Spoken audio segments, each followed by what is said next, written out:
এই মাঠটা আগে কি ছিল? বিকেল নামলে কারো ঘরে জায়গা থাকতো না। আর আজ আজ যেন এই মাঠও আমাদের ডাকে সাড়া দেয় না। বুঝলি সুমন, কিছু কিছু মানুষ আছে সময়ের সঙ্গে বদলায়, কিন্তু কিছু কিছু জায়গা আছে যা কখনোই বদলায় না। এই মাঠটা ঠিক সেরামি। আমরা সবাই বদলে গেছি, কিন্তু মাঠটা এখন আগের মতোই আছে। এই সেই গোল পোস্ট। এই পোস্টে কত গোল রক্ষা করতে হয়েছে আমার। তোদের কি আমাদের সেই টুর্নামেন্টের ফাইনাল খেলার কথা মনে আছে? মনে থাকবে না কেন?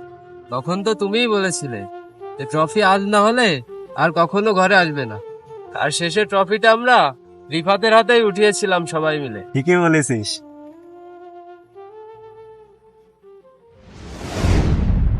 জানিস, মাঝে মাঝে রাতে এসে এইখানে বসি, ভাবি যে তোদের কাউকে পাবো। আজ তোরা সবাই এলি, কিন্তু দেখ এই মাঠটাকে এত ফাঁকা আমি এর আগে কখনো দেখিনি। সময়টা আমরা হারিয়ে ফেলেছি সুমন, শহরের ওই কর্পোরেট অফিসের চার দেয়ালের ভিতরে। আগে এই মাঠটায় যে সুখ ছিল, সেই সুখের মূল্যটা এখন আমরা বুঝতে পারতেছি। তুই ঠিকই বলেছিস রে রিফাত। এই সেই মাঠ। এই মাঠে কত আনন্দ করেছি, কত উল্লাস করেছি। জেতার পরে ট্রফি হাতে সবাই মিলে কত মজা মাস্তি করেছি। এই সব কিছুই আজ মনে হয় যে গল্পে পরিণত হয়ে গেছে। ভাতটা পড়ে আছে আমাদের জন্য, কেউ ডাকেনি, তাই চুপ আছে।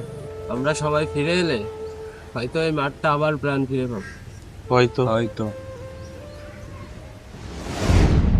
আজ নতুন খেলা শুরু হবে, হয়তো আবার পুরনো দিন ফিরবে না, কিন্তু নতুন দিনের গল্পটা তো আমরা লিখতেই পারি। চলো আরেকবার তাহলে বলটা গড়াই।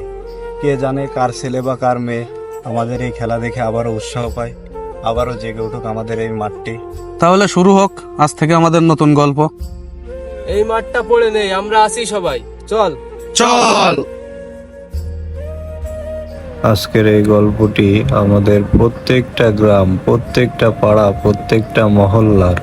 আজ আমরা শহরের কর্পোরেট শাখার চার দেয়ালে বন্দি। ফিরে দেখা হয় না সেই চিরচেনা মাঠটা। জীবিকার তাগিদে ছুটে যায় চার বন্ধু চার নতুন শহরে। ফুটবল শুধু একটা খেলা না, এটা আমাদের বাংলাদেশের মানুষের আবেগ, আমাদের গর্ব। ভিডিওটি ভালো লাগলে অবশ্যই একটি লাইক, কমেন্ট, শেয়ার করে সাথে থাকবেন। আর এরকম নতুন নতুন ভিডিও পেতে আমাদের পেজটিকে ফলো দিয়ে সাথেই থাকবেন। আল্লাহ হাফেজ।